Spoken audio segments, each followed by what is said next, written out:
నేను మీ డాక్టర్ దుర్గా శ్రీలక్ష్మి, అమ్మ hospital consultant. ఈరోజు ఇన్ఫర్టిలిటీ యొక్క కాజెస్, 1 year ట్రై చేసిన గర్భం అందుకోకపోతే కారణాలు ఏమేమై ఉండొచ్చు అనే దాని మీద బ్రీఫ్గా డిస్కస్ చేసుకుందాము.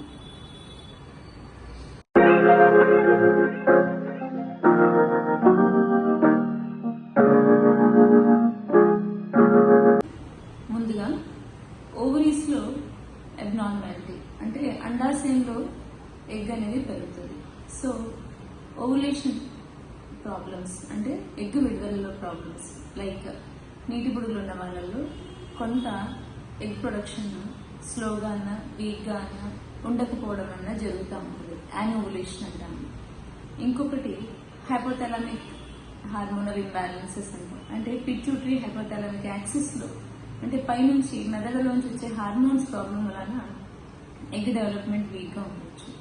మరొకటి ప్రీమెచ్యూర్ ఒవేరియన్ ఫెయిల్యూర్. కొంతమంది పిల్లల్లో వయసు పడిన వచ్చే మార్పులు చిన్న వయసులోనే వచ్చి ఎర్లీగా ఎగ్ ప్రొడక్షన్ అనేది ఆగిపోవచ్చు, ప్రీమెచ్యూర్ ఒవేరియన్ ఫెయిల్యూర్ అంటారు. మరికొందరికి ప్రొలాక్టిన్ హార్మోన్ ఇంబ్యాలెన్సెస్ వలన కూడా ఓవరీలో ఎగ్ ప్రొడక్షన్ వీక్గా ఉండొచ్చు.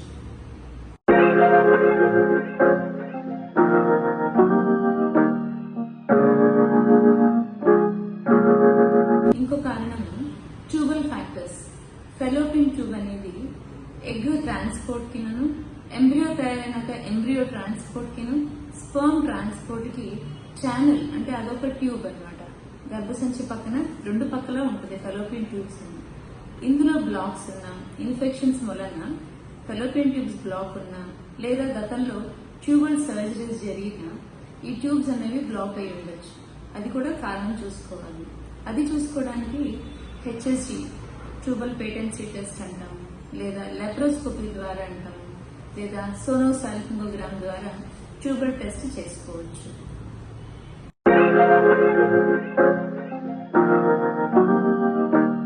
గర్భసంచిలో కణికలు ఫైబ్రాయిడ్స్ ఉండటం వలన ఏర్పడిన ఎంబ్రియో ఇంప్లాంటేషన్ డిఫికల్టీ రావటము, అయితే ఇంప్లాంటేషన్ ఫెయిల్యూర్స్ రావడం జరగచ్చు. మరొకటి యూటరైన్ పాలిప్స్. గర్భసంచి యొక్క క్యావిటీ లోపల పాలిప్స్ ఉండటం వలన కూడా ఇంప్లాంటేషన్ అనేది డెఫెక్టివ్ గా జరగచ్చు. మరికొన్ని కారణాలు యూటరైన్ అబ్నార్మాలిటీస్ అంటే సెప్టేట్ యూటరస్ కానీ, లేకపోతే డైడెల్ఫస్ యూటరస్ కానీ, ఏమైనా యూటరస్ లో ఆకార రూపేణ ఉండే కంజెనిటల్ అబ్నార్మాలిటీస్ వలన కూడా ఇంప్లాంటేషన్ జరగడానికి ప్రాబ్లం రావచ్చు.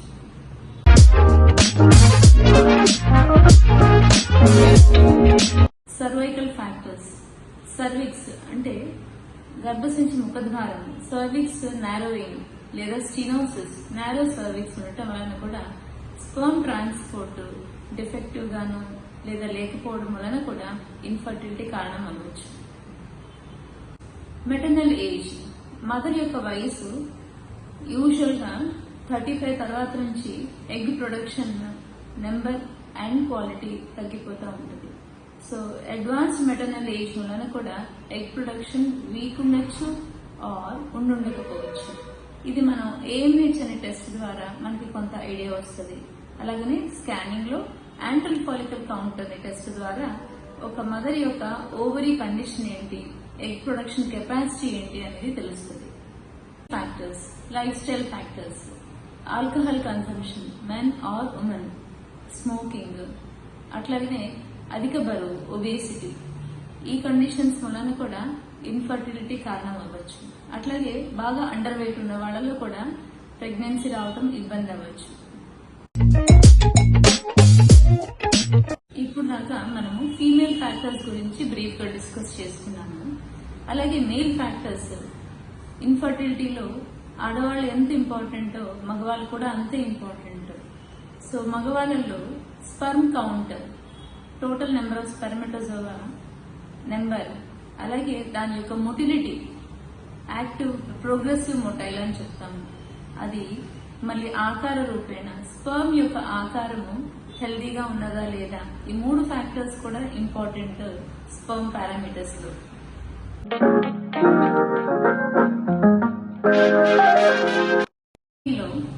ఇజాక్యులేటరీ డిస్ఫంక్షన్స్ అంటాము. అంటే ప్రీమేచ్యూర్ ఇజాక్యులేషన్. స్పర్మ్ అనేది వెజనలో ఇజాక్యులేట్ అయితేనే transport into the uterine cavity అనేది జరుగుతుంది. ప్రీమేచ్యూర్ ఇజాక్యులేషన్ జరిగిన అదొక ఇన్ఫర్టిలిటీకి కారణం అవుతుంది. అట్లాగే రిట్రోగ్రేడ్ ఇజాక్యులేషన్ అంటే ఇజాక్యులేషన్ యూరిన్ సంచిలోకి బ్లాడర్లోకి జరగవచ్చు. ఈ కండిషన్స్ ని కూడా మనము ట్రీట్ చేసుకోవాలి సంతానం కలగడానికి. Imbalances like thyroid imbalance, diabetes, గతంలో ఏమైనా ఇన్ఫెక్షన్స్, మమ్స్ ఇన్ఫెక్షన్స్ అలాంటివి కూడా స్పెర్మ్ ఫ్యాక్టర్స్ మీద ఎఫెక్ట్ అవుతుంది. టెస్టోస్టిరాన్ హార్మోన్ ప్రొడక్షన్ లోపం ఉన్నా కూడా అడిక్వేట్ స్పెర్మటోజెనసిస్ స్పర్మ్ ప్రొడక్షన్ డిఫెక్టివ్ గా ఉండొచ్చు. సో ఈ హార్మోన్ ఎస్టిమేషన్స్ కూడా చేయించుకోవాల్సి ఉంటుంది స్పర్మ్ కౌంట్ డిఫెక్టివ్ గా ఉన్నప్పుడు. గ్రేడ్ 2, గ్రేడ్ 3 వారికోస్ నీల్ వలన స్పర్మ్ ప్రొడక్షన్, స్పర్మ్ యొక్క number as well as quality of sperm production effect అవుతుంది. సో దానికి వైద్యం చేయించుకోవాల్సి ఉంటుంది. అయితే ఎన్ని టెస్టులు చేయించుకున్నా అన్ని నార్మల్ గా ఉన్నాయి. Female factors like ovary, tubal, uterine, male count, hormone levels అన్ని కూడా నార్మల్ ఉన్నా కూడా ఒక్కొక్కసారి ప్రెగ్నెన్సీ రాకపోవచ్చు. ఇలాంటి వాటిని మేము అన్ఎక్స్ప్లెయిన్డ్ ఇన్ఫర్టిలిటీ అంటాము. అయితే లోతుగా ఇన్వెస్టిగేట్ చేయించుకుంటే కొన్ని కారణాలు బయటపడవచ్చు. But on a routine basis చేయించుకునే రొటీన్ టెస్ట్ లో బయటపడకపోయే కేసెస్ 20 to 30% ఉంటాయి.